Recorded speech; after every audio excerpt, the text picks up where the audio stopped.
Radio América presenta Doble Vía. Conozca un poco más de los protagonistas de la noticia.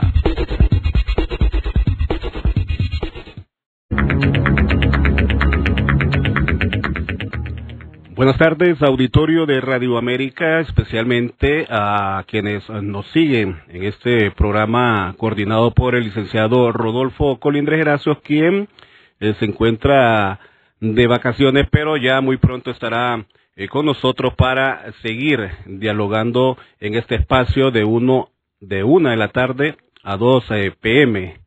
Gracias por seguir con nosotros en Doble Vía. Y este jueves estaremos dialogando con el jefe de investigaciones del Foro Social de la Deuda Externa de Honduras, Rodulio Perdomo, para que nos amplíe un poco más sobre las expectativas económicas para este año 2018 y cómo quedó todo lo planteado por el Banco Central de Honduras en su programa monetario para el año 2017. Si se alcanzaron las proyecciones que hizo el ente encargado del programa monetario y qué repercusiones se pueden dar por los hechos de este último mes del año 2017. Así que estaremos ampliando sobre las expectativas económicas para este año con el jefe de investigaciones del Foro Social de la Deuda Externa de Honduras, Rodulio Perdomo. Ya entrando en tema, don Rodulio, le agradecemos por acompañarnos porque siempre es bienvenido a esta casa de radio para que nos hable un poco sobre la economía, un tema muy importante para la población y que muy pocos le entienden a este tema, pero para eso lo hemos invitado para que nos amplíe un poco más si el programa monetario del año 2017 se ha desarrollado de acuerdo a lo que programó o estimó el Banco Central de Honduras. Buenas tardes, don Rodulio. Buenas tardes, mucho gusto de volver acá. Realmente yo he estado admirando toda la propuesta que sale de Radio América y me parece una forma muy equilibrada de tratar de orientar a la audiencia sobre el manejo de muchas temáticas.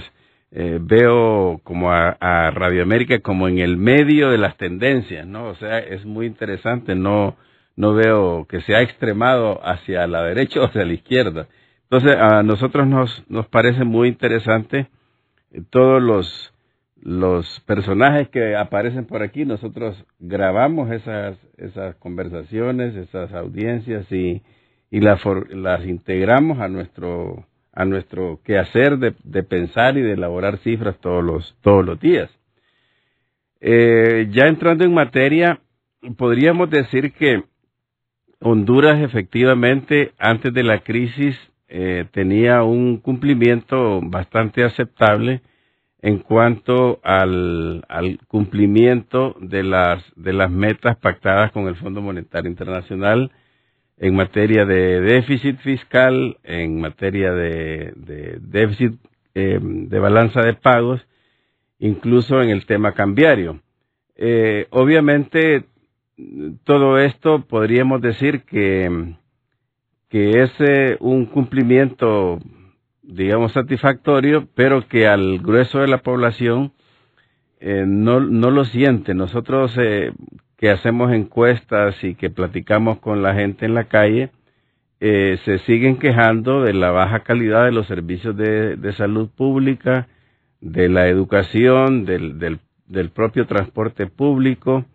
La inseguridad todavía prevalece, ahora más después de la crisis, y en general no está claro que las políticas públicas, concretamente las políticas de compensación social, estén llegando realmente hasta los más pobres. Pero sí debemos decir que haya habido una voluntad de arreglo de la casa en términos macroeconómicos que satisface a los organismos internacionales, pero que desafortunadamente a la ciudadanía no le termina de convencer, porque en la agenda hay claros procesos de privatización de la salud, por ejemplo.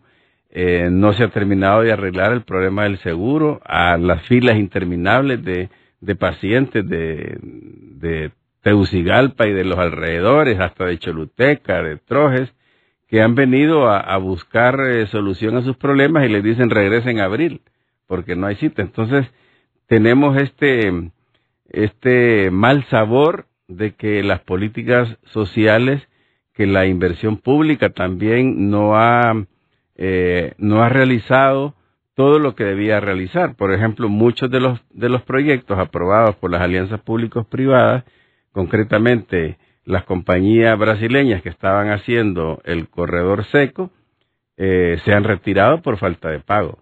Entonces, tenemos ahí casi 500 millones de lempiras que no se les han pagado a estas compañías y han optado por retirarse y posteriormente van a demandar. Entonces, son cosas que desafortunadamente no trascienden a los medios, pero son cosas que salen porque nosotros hablamos con los empresarios, tenemos un diálogo con una buena cantidad de empresarios, salimos a los clubes rotarios a dar conferencias y ahí están los empresarios y nos hablamos también con la cooperación internacional y tenemos un diálogo muy fructífero que nos permite afinar el diagnóstico que nosotros solemos entregar a la población. Algo importante, don Rodolfo, que usted hablaba, y en este momento que aún no ha sido aprobado el presupuesto general del año fiscal 2018, es los sectores de salud, educación y seguridad. Esto es un problema de todos los años. Siempre se le pide aumento al gobierno para estas tres áreas y lo que le aumentan es poco. Sí, sin duda alguna, el problema más grave es en educación. Claro que salud es el que más se siente, porque no es lo mismo estar enfermo y buscar un cuadro de medicamentos para resolver el problema y que no existe. Entonces la gente lo siente de inmediato. Pero yo digo que es más grave el tema de educación porque casi el 95, el 96% de todo el presupuesto de educación es para sueldos y salarios. Entonces, para inversión, para equipamiento, para mantener los edificios, no hay recursos. Entonces, uno ve que hay un claro deterioro de la gran mayoría de escuelas. Y finalmente, muchas de esas escuelas son financiadas con fondos de los padres de familia que pagan la aseadora, que pagan el vigilante, que pagan la reparación de algunas sillas. Entonces, realmente tenemos escuelas públicas para pobres, escuelas públicas sin bibliotecas, sin equipamiento, sin materiales educativos, y esa es la razón por la cual el producto de este abandono del sistema público de educación es tener reprobaciones masivas y tener rendimientos de 40% promedio en matemáticas, 41% en español, es precisamente por ese abandono.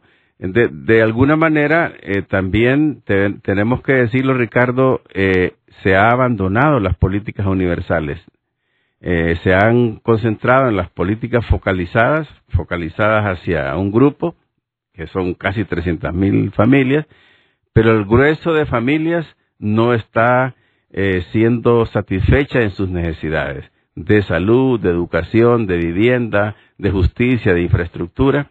Entonces, ¿cómo hacemos que esas bondad macroeconómica, que esas buenas cifras macroeconómicas se traduzcan a nivel de la ciudadanía? Hay un gran paso, un gran puente que atravesar todavía para que tengamos una ciudadanía que esté satisfecha o parcialmente satisfecha. Pero hoy día sentimos un gran clamor de queja del mal servicio del sistema de salud y educación. Entonces, ¿por qué se enfoca tanto el gobierno, en este caso sería el gabinete económico, en tener buenas cifras para los organismos internacionales? Riesgo País se pagan a 2 firmas que vienen anualmente, vienen 2 veces al año, son casi $250,000 que se les paga por cada visita. Es $1,000,000 que vienen a hacer esa evaluación de riesgo país, y esto lo que trae es deuda, porque lo que se viene a colocar el gobierno es bonos soberanos, y de acuerdo a datos del FOSDE anda aproximadamente la deuda pública en general anda o representa el 50% del Producto Interno Bruto, aunque no lo diga Finanzas en la página que ellos tienen, pero en eso se redonda. Entonces, ¿para qué es tanto el esfuerzo del gobierno en tener buenas cifras macroeconómicas si las personas de a pie no sienten ese beneficio?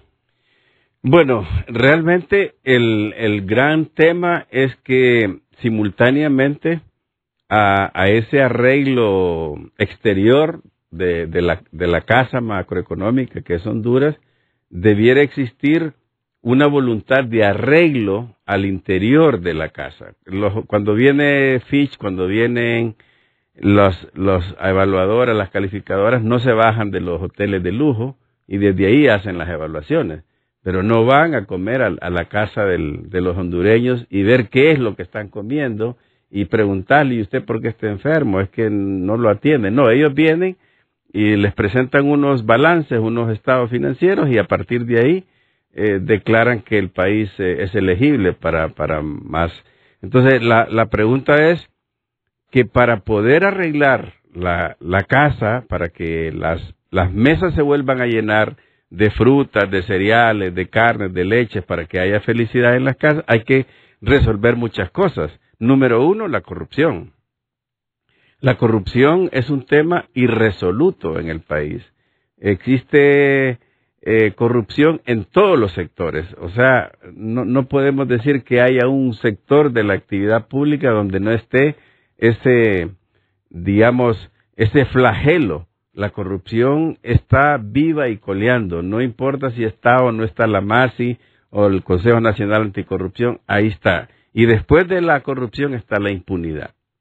Es decir, todo el mundo conoce, todo el mundo sabe de los casos de corrupción que han salido a la palestra pública, pero no se ve que haya capacidad resolutiva del sistema judicial del país. Entonces, si usted tiene corrupción y si usted tiene impunidad, usted puede vertir el doble de presupuesto sobre Honduras y siempre van a haber necesidades no cubiertas, porque la corrupción se encarga de recoger parte de esos recursos. Entonces, tendríamos que hacer un gran arreglo. Y después, diríamos, esa corrupción pasa por los partidos políticos. Los partidos políticos son copartícipes, porque los dirigentes políticos en Honduras son generalmente dueños de compañías de construcción, dueños de edificios, que terminan siendo contratistas del Estado.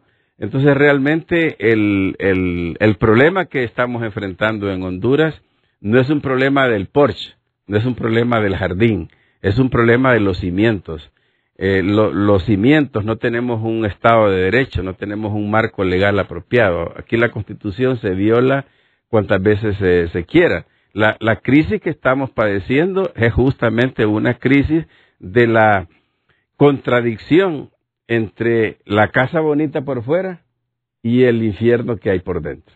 Entonces necesitamos hacer un arreglo a lo interno. La clase política le debe mucho a la población. La clase política es la principal causante de esta inestabilidad y esta inseguridad que estamos viviendo ahora. Ahora, pero ¿cómo se puede reflejar o trasladar estos beneficios que dice el gobierno que tiene en este momento en la macroeconomía? ¿En cuánto tiempo se puede ver este beneficio? Porque las personas no lo ven en la calle. Bueno, mire, yo creo que justamente volviendo para ser coherente con lo que acababa de decir, cuando yo hablo de arreglar la casa por dentro, es lo siguiente.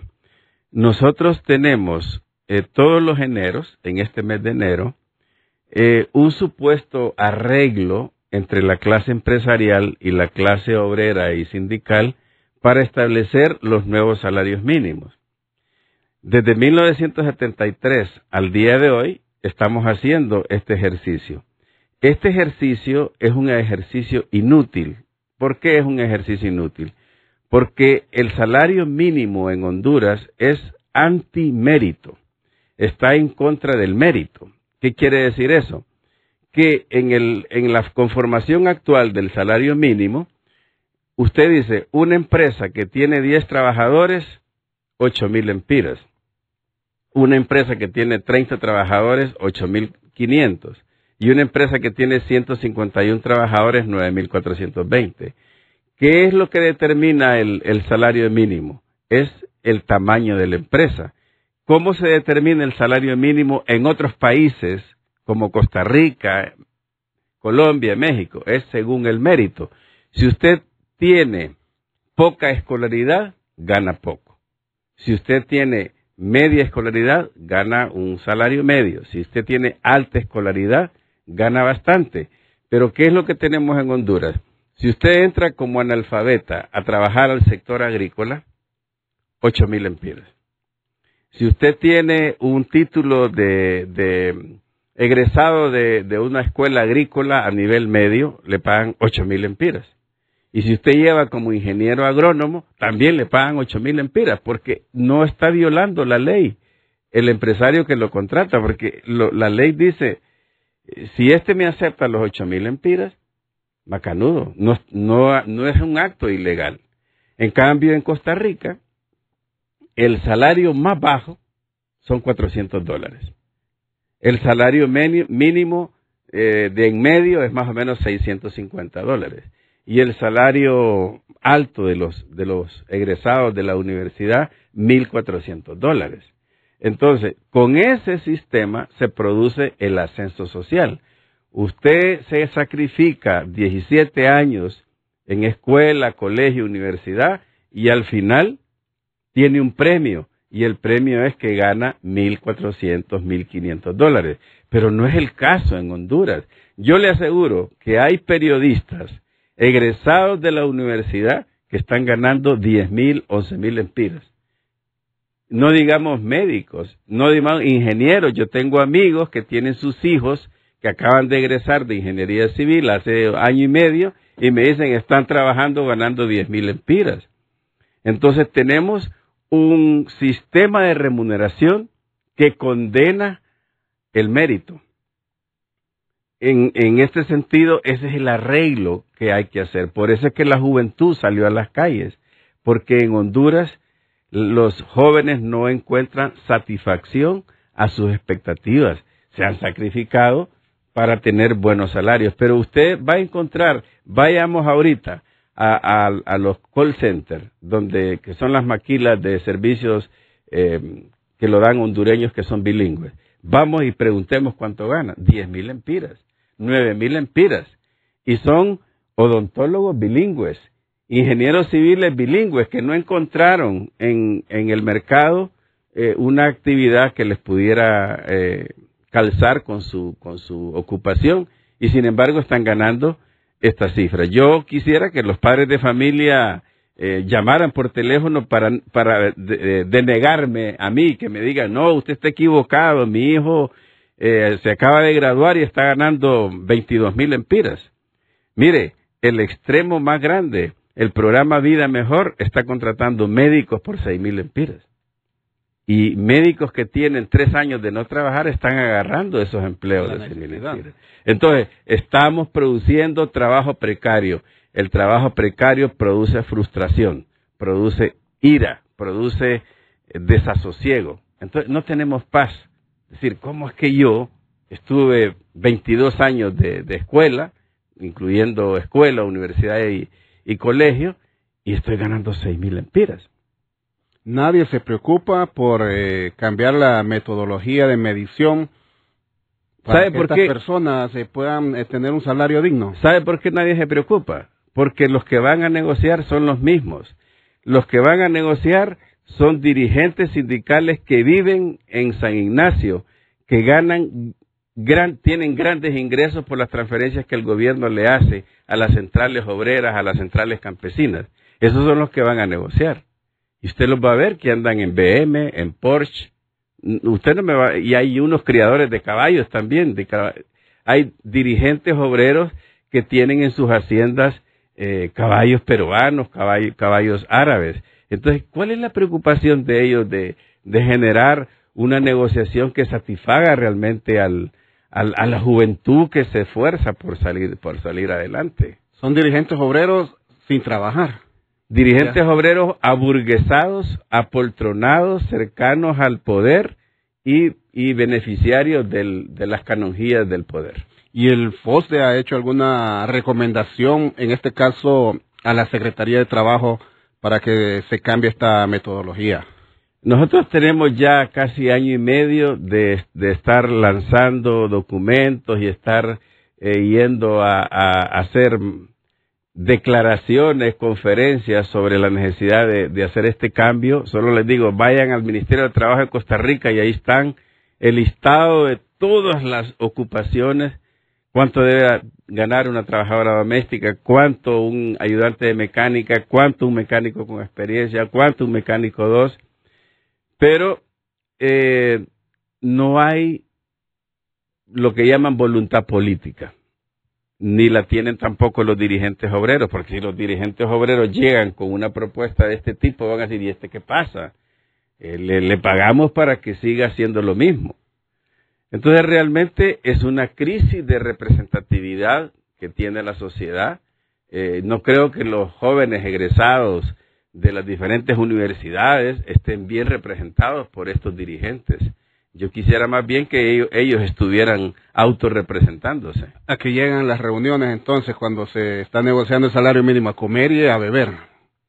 Digamos que a hacer ya lo tienen negociado y solo hacen las pataratas. Sí, es bien fácil decir, te di 8.300 el año pasado, pongámosle 4 puntos más, 4% más, multipliquemos eso por 1.04 y ese es el nuevo salario mínimo. ¿Qué les parece? Muy bien, está todo bien, publiquemos esto y ya nos vamos. Entonces, realmente, por eso es que Honduras tiene una clase media de apenas el 15% de la población. La clase media es así de chiquitita y por eso es que no hay soluciones de continuidad a esta problemática. Imagínese usted, yo tengo 4 hijos y los 4 hijos ganan 10.000 lempiras.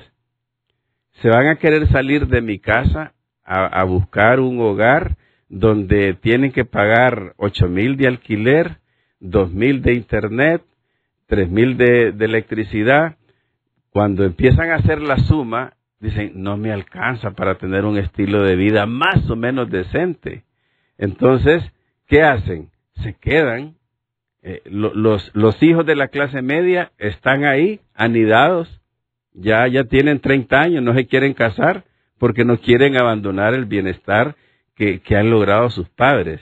Entonces, ¿cómo hacemos para engruesar la clase media? En Costa Rica la clase media es el 34% de los hogares. En Honduras es el 15% y tiende a decrecer. Igual, muy parecida a la clase media de El Salvador. Pero Uruguay tiene 56 de clase media. Argentina tiene 43 de clase media. ¿Y cómo es que nosotros? Hagámonos una pregunta, ¿cuáles son las políticas públicas para la clase media? La clase media no tiene políticas públicas, porque son, como dicen, estos están más o menos bien, vayámonos a la extrema pobreza.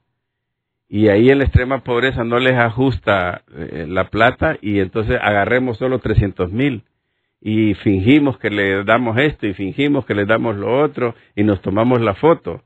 Entonces, mucha de la gente que que hemos entrevistado, recuerde que hacemos encuestas de 5.000 observaciones, nos dicen, me hicieron firmar por 10.000 lempiras, pero solo me dieron 3.500. Pero 3.500 también es bastante, entonces, ¿y los otros? 6.500, ¿qué pasa? ¿Dónde están? Porque el tema de la corrupción sigue siendo un tema latente que no hemos podido resolver. También el FOSDE hizo, don Rodulio, el año anterior, ya finalizando el año, sobre la pobreza, que de acuerdo al gobierno vi un informe también que hizo la Secretaría de Coordinación del Gabinete del Gabinete de Gobierno, que se había reducido la pobreza, pero en el informe del FOSDE miro que aumentó. ¿Cómo está esta situación? Porque no entiendo. El gobierno dice que bajó y el FOSDE está diciendo que aumentó. Esto de acuerdo a las estadísticas que hace el INE. Mire, el problema es que normalmente solo hay una medición oficial de la pobreza, la que hace el Instituto Nacional de Estadísticas, con una metodología basada en ingresos.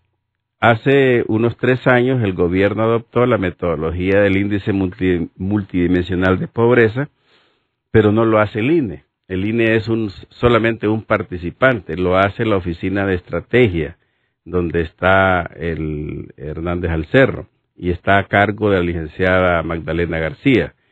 Esa medición es una medición que es más grande la pobreza que aparece ahí, el multidimensional, porque toma otras variables, y la que nosotros hemos publicado, la infografía de hace 20 días, es que el INE encontró que la pobreza es del 65%.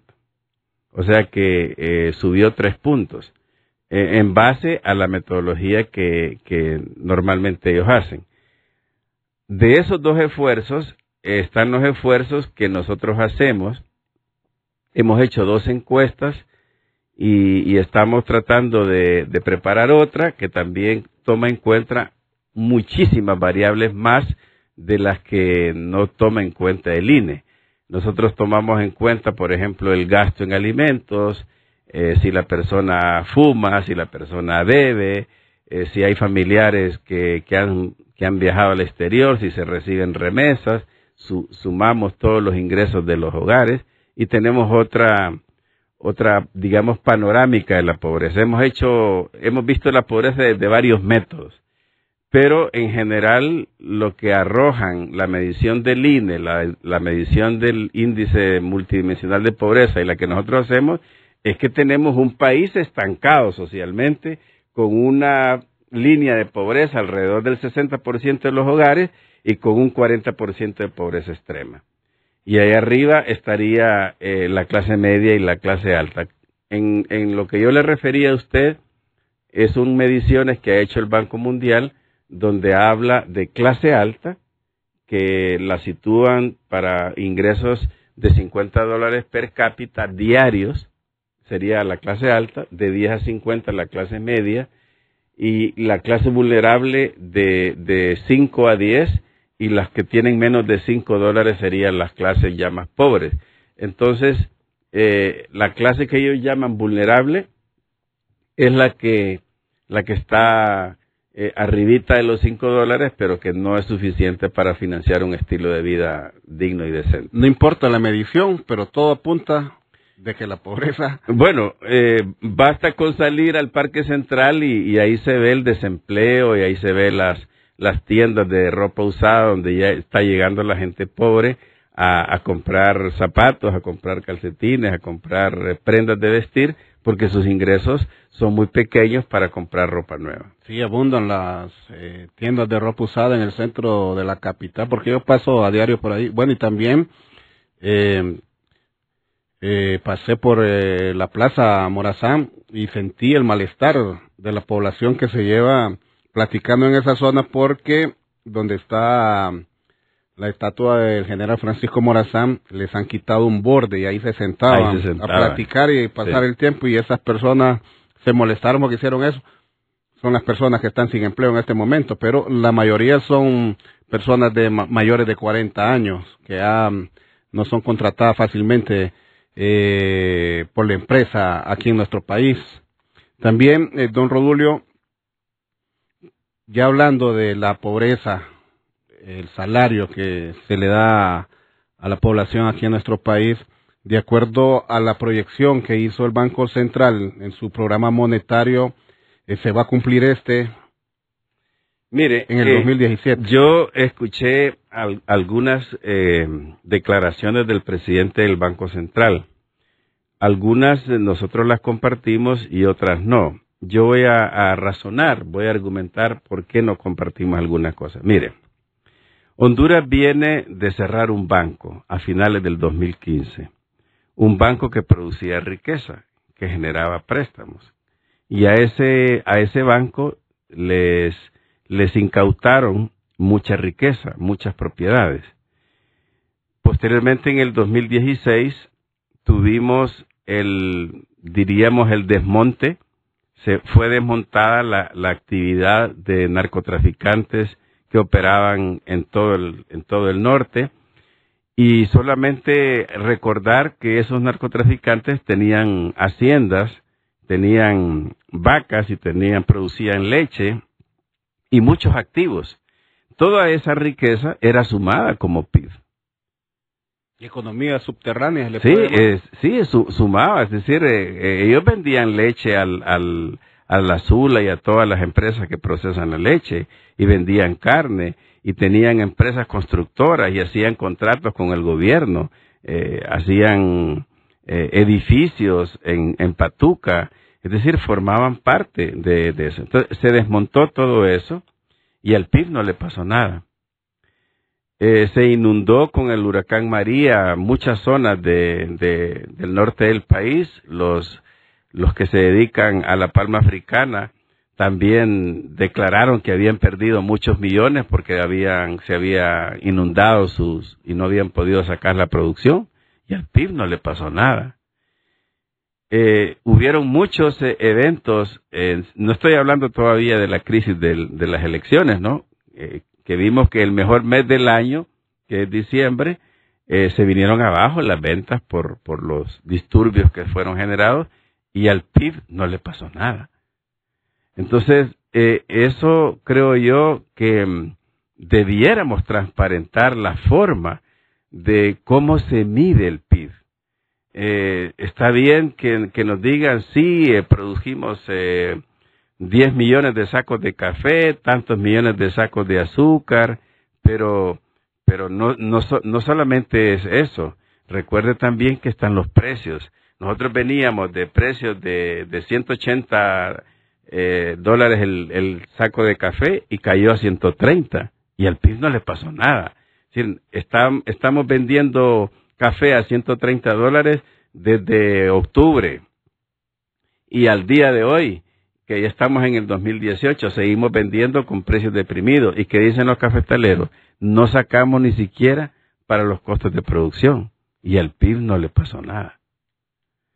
Entonces, creo que es importante que haya una medición mucho más convincente de todas estas cuentas. Es decir, ¿qué pasa con los créditos? ¿Qué pasa con la mora?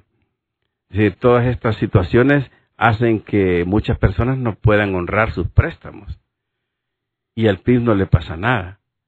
Es decir, todas esas cosas que se perdieron con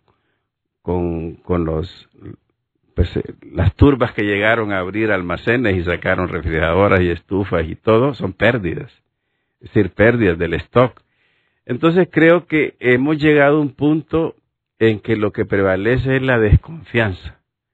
Yo no confío en muchas cifras, no confío en las cifras oficiales de deuda, porque hay muchos empresarios que se quejan que el Estado me debe, le vendo energía al Estado y no me paga, le construí una carretera y el Estado no me paga. Entonces, ¿dónde está esa buena macroeconomía? Ahí le respondo un poco al tema que usted quería ver, pero yo creo que es el buen momento para empezar a construir una mejor confianza que podamos tener de nuestras instituciones que producen estos reportes de balanza de pagos, de PIB, de inflación, porque la gente no sabe que, por ejemplo, para medir la inflación hay muchos trucos, y esos trucos están en la ponderación. Si yo le doy una alta ponderación al maíz y el maíz no se consume como antes, porque ahora se consume más pan, si al precio del maíz no le pasa nada, y dice, no, la inflación de los alimentos fue baja.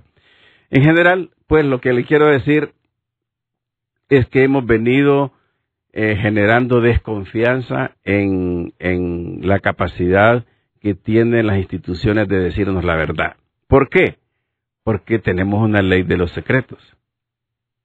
Necesitamos una ley de secretos. ¿Qué es lo que hay? ¿Por qué tener secretos? ¿Cuál es la razón de tener secretos? Secretos para la población, pero para las personas interesadas, o sea, el gobierno, las cifras ahí las tiene. Quienes no sabemos de esas cifras somos nosotros. Sí, nosotros no sabemos, sí, la población. Entonces, digamos, ¿cuánto le cuesta al Estado alquilar un helicóptero para ir de aquí a Islas de la Bahía? No lo sabemos. Puede ser que caiga en la ley de los secretos. Podrían costar 100,000 empiras o $100,000 o no sabemos cuánto cuesta. Entonces, se ha venido haciendo opaca la administración pública y eso no le gusta a la gente. A mí me gustaría que me demostraran cuánto cuesta una aspirina, cuánto cuesta un antibiótico para poder comparar. Es decir, ¿por qué no le dan ácido fólico y sulfato ferroso a todas las mujeres en edad fértil para que dejemos de producir labio leporino y pie equino? Y eso vale centavos. ¿Por qué no hay suficiente dinero para proveerle a todas las mujeres de Honduras y que dejemos de producir estas criaturas con estos problemas, con paladar hendido, con el labio hendido, sino que después andamos buscando dinero en las calles para hacer las operaciones a través de la Teletón o la Operación Sonrisa? Entonces, a eso me refiero, que las políticas públicas no están atendiendo toda la gama de necesidades de la población.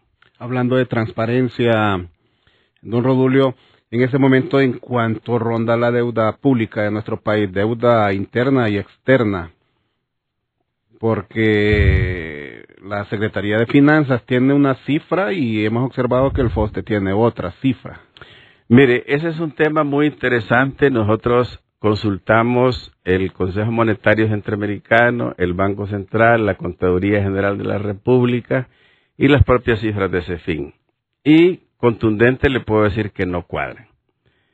Nosotros tenemos un cálculo de 15,000 millones, la deuda pública total, y el gobierno tiene una de 11,000.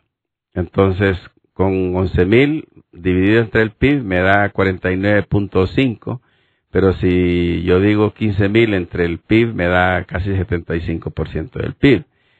No está ahí incluida la deuda flotante, es decir, necesitamos una metodología de medición de la deuda que nos satisfaga a todos. ¿Esa es una forma de esconder cifras?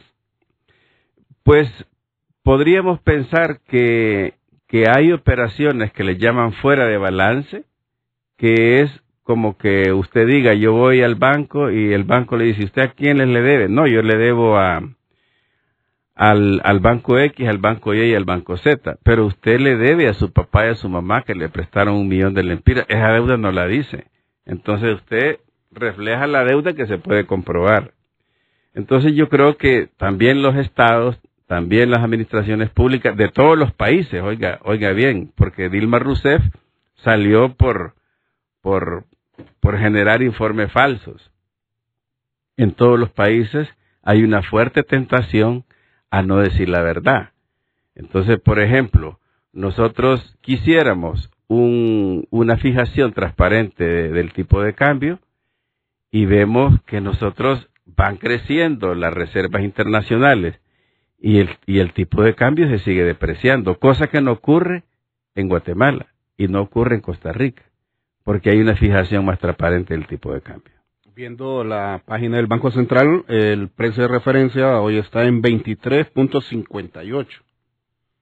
Ahí el 2016 cerró en 23.50, o sea que solo son 8 centavos. Sí. Lo que se deslizó la moneda ante el dólar en el año 2017, de acuerdo a la página del Banco Central, en este precio de referencia que observamos de 23.58 y el 2016 23.50. Nosotros tenemos un gráfico de 1992 a la fecha y la tendencia hasta el mes de octubre del 2017 es una devaluación continua. desde 50 centavos de dólar que costaba el Empira en el 91 hasta 4 centavos que cuesta hoy. Eso tiene el precio del Empira. Claro, o sea, esto es la idea de que hemos tenido una política de devaluación continua del Empira. Tuvimos 4 meses de revaluación del Empira en centavos para que produjera efectos electorales. O sea, es decir, se está revaluando el Empira 4 centavos, 3 centavos, pero realmente la tendencia de los últimos 17 años es una devaluación continua. Y yo le puedo mostrar los gráficos que tiene la devaluación en el mismo periodo del colón costarricense y el quetzal, y nada que ver. Ahorita está el quetzal a 7.40. Es decir, si nosotros lleváramos la misma tendencia del quetzal, estaríamos a 15 lempiras por dólar. Entonces, ahí, como le digo, es un problema. O sea, que la devaluación es un impuesto también disfrazado al trabajo. ¿Por qué?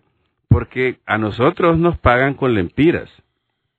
Y cuando salimos a pagar, la factura del teléfono, la factura del cable, el colegio de los hijos, la prima del carro, la cuota del carro, nos cobran en dólares. Estamos entregando más lempiras. Entonces no es que el tipo de cambio es inocuo. El tipo de cambio nos saca dinero de la bolsa y ni nos damos cuenta. Entonces realmente ese es el gran tema, ¿no? Que decimos la devaluación del Empira. Si el Empira es un billete inerte, pues un papel. Que se devalúe quiere decir que se rompe una estillita del Empira o que le ponen le escriben algo y dicen el Empira está devaluado. No, es la devaluación del trabajo hondureño la que está de por medio.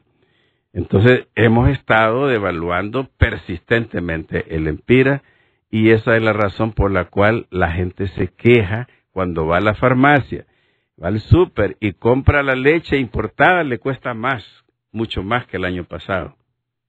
Y cuando compramos la refrigeradora nos cuesta mucho más que el año pasado, cuando compramos la bicicleta o la moto, porque hay una política continua de devaluación. Aunque sean microdevaluaciones, pero imagínese de 50 centavos de dólar a 4 centavos de dólar, estamos hablando de una devaluación de más del 1000% en los últimos 17 años.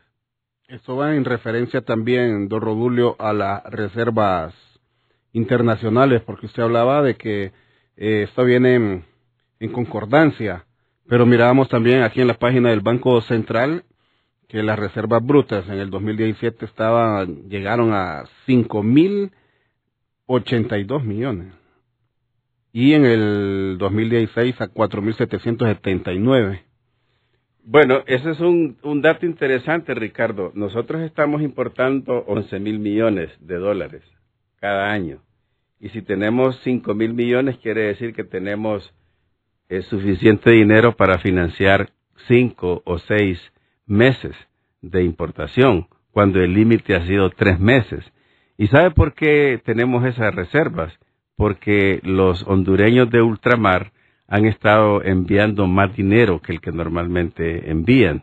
Solo el año pasado llegamos casi a 4.000 y es seguro que cuando se termine de contar van a ser por lo menos unos 200 millones más. Entonces se está engordando la cuenta de las reservas internacionales, no tanto por las exportaciones, sino por los envíos de los hondureños que están en Estados Unidos y Europa. Siempre las remesas. Las remesas son como un actor de primera línea y sin embargo no les damos la importancia que tienen a esos héroes anónimos de la economía hondureña que están allá trabajando en condiciones muchas veces infrahumanas y que se abstienen para enviarle dinero a sus familiares. Ese es el 19 departamento de Honduras que no tiene capacidad de incidencia política, pero sin embargo está mandando cantidades gigantescas, casi el 20% del PIB de Honduras. La balanza comercial que tenemos entonces con las exportaciones versus importaciones. Fatal. Sí, he estado observando que las exportaciones de mercadería generaron a octubre del 2017 divisas por el orden de los 3.892.5 millones, un 19.7% más que las registradas en el mismo periodo del 2016, y las importaciones alcanzaron un total de 7.968.1 millones de dólares, superiores en 8.7%. Un comentario, Ricardo, a esas cifras. Honduras, desde el año 98, se metió al tema del Tratado de Libre Comercio. Ya teníamos el modelo neoliberal extractivista y después pensamos que los tratados de libre comercio son intrínsecamente buenos. Tenemos 11 tratados de libre comercio con Perú, con México, con Panamá, con Canadá, con Taiwán, con Estados Unidos a través del CAFTA, y los resultados han sido catastróficos. Es decir, nosotros importamos en los últimos 12 años 90.000 millones de dólares y solamente exportamos 41.000 millones de dólares. Entonces, tenemos un déficit gigantesco y eso se va ampliando porque realmente cuando un país pequeño hace un tratado de libre comercio con un país grande, difícilmente el país pequeño va a salir beneficiado. Nosotros hacemos un tratado de libre comercio con Estados Unidos y tenemos un déficit acumulado de 20.000 millones de dólares. Hacemos un tratado de libre comercio con Guatemala y tenemos un déficit de 6.000 millones con Guatemala. Tenemos un déficit de 3.000 millones con El Salvador. Tenemos un déficit de 2.600 millones con Costa Rica. Solo tenemos superávit con Nicaragua. Y con algunos países de Europa como Francia, Alemania, Dinamarca, Canadá, Corea del Norte. Tenemos relaciones comerciales con 245 países y tenemos déficit comercial con 230 países y solo tenemos superávit con 15 países. Entonces, el rediseño de la política comercial de Honduras es necesario, es urgente hacerlo porque estamos siendo importadores de todo y exportadores de un puñado de cosas. Solo se ha aprovechado entonces el acuerdo de asociación con la Unión Europea que hizo Centroamérica, en este caso nuestro país, para los países europeos, don Rodulio. Sí, bueno, no se ha aprovechado al máximo. Sí hay algún provecho importante por lo que le mencionaba que con algunos países de Europa tenemos superávit y además la naturaleza del acuerdo de asociación es diferente al Tratado de Libre Comercio porque hay una provisión de recursos para corregir las asimetrías que tienen algunos países. Pero el problema es que Europa no ha salido de la recesión económica,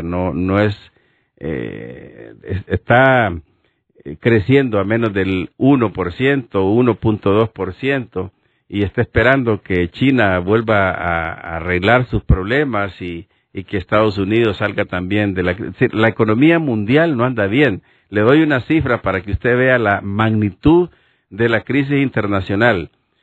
La contracción de las exportaciones en la Gran Depresión para América Latina fue de 30%, se cayeron las exportaciones. En la crisis del 2008 a la fecha, la contracción es del 14% de las exportaciones. Toda América Latina empezó a ver cómo se disminuían sus exportaciones de soya, de minerales, incluso de petróleo, de gas natural. Ha habido una caída de las exportaciones. Entonces es sorprendente cómo en toda América del Sur se está pensando en crecer a menos del 2%, y aquí en Centroamérica, Honduras tiene la tasa de crecimiento más alta, a pesar de todos estos avatares del comercio internacional. Quizás por eso es que usted tiene razón en hacerse la pregunta, ¿y por qué esa prosperidad no se ve en las calles? ¿Verdad? Porque de repente es un poco más prosperidad de papeles, de números, y no de cosas concretas.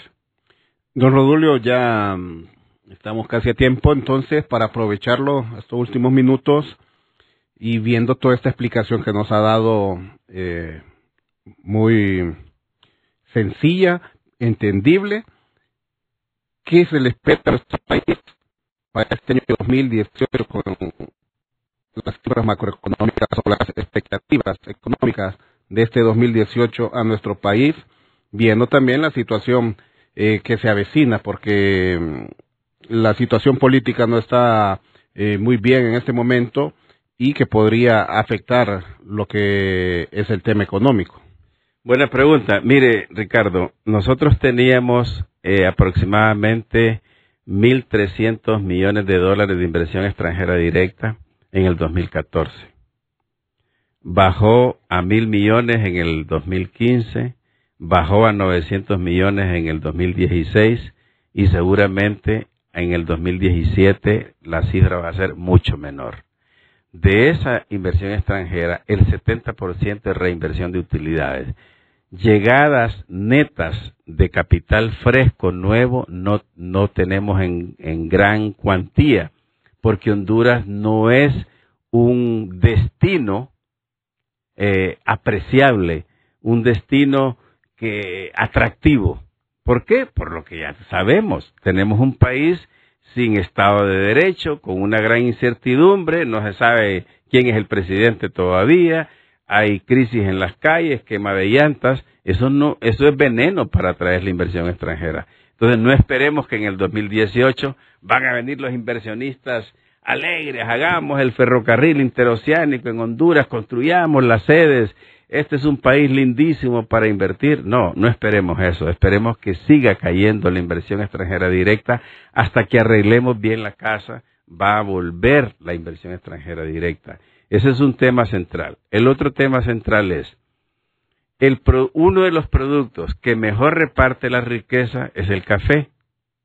Y el café va a estar a $130 todo el 2018. Yo me he leído todos los reportes internacionales de los precios del café. Los almacenes de café verde en Estados Unidos están repletos como nunca. Entonces la oferta es más grande que la demanda. Entonces no esperemos que el café va a repuntar. Y si no va a repuntar, todos los que se dedican a recoger el café, que se les ha estado pagando 35 lempiras por lata o 30 lempiras por lata, no esperen que se les va a pagar mucho en la cosecha 2018 porque los precios están deprimidos. Los que se dedican al beneficiado de café, los que se dedican al envasado y a la torrefacción de café, tampoco van a tener grandes riquezas. Entonces, las exportaciones de melones probablemente tengan un crecimiento.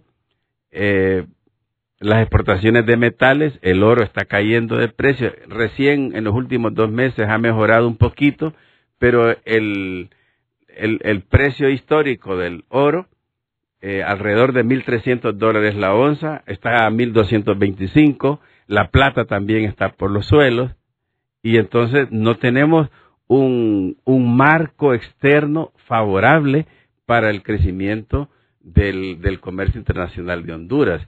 Entonces, lo que necesitamos son políticas públicas para dinamizar la economía de consumo interno, para producir más arroz, más cereales, más hortalizas, más leche, más carne de cerdo y dejar de importar, porque la importación deprime la producción nacional.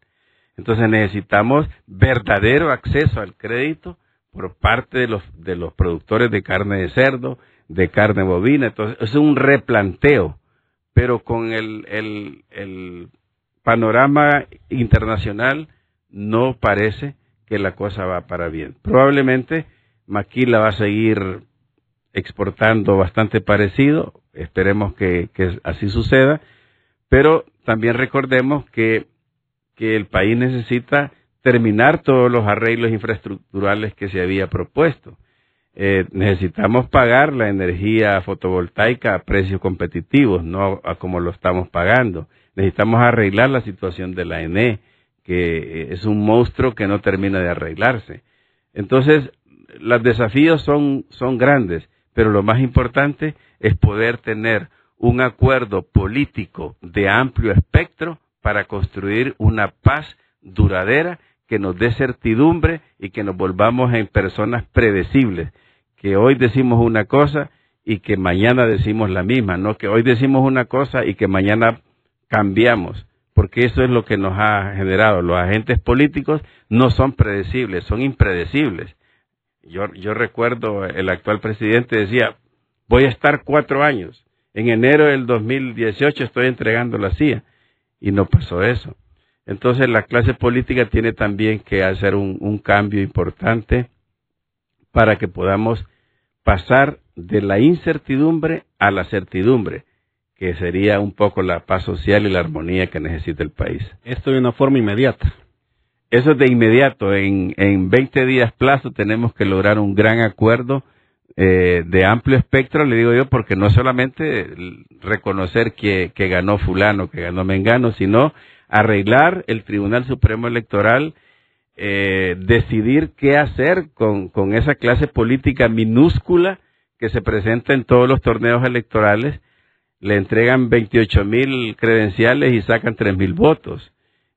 No creo yo que sea conveniente para la democracia tener esa ficción de partidos políticos. Son partidos políticos ficticios que juegan a vender credenciales o juegan a hacer corifios de muchos agentes políticos. Entonces yo creo que los arreglos son bastantes. Bien, muchas gracias al jefe de investigaciones del Foro Social de la Deuda Externa y Desarrollo de Honduras, don Rodulio Perdomo, quien nos ha acompañado este día aquí en Doble Vía, ampliándonos sobre este tema económico de mucha importancia y las expectativas que nos esperan para este año 2018. Le agradecemos, don Rodulio, y también a ustedes, amables radioescuchas, por su atención, y los dejamos ya con Miguel Ayestas. Buenas tardes y bendiciones.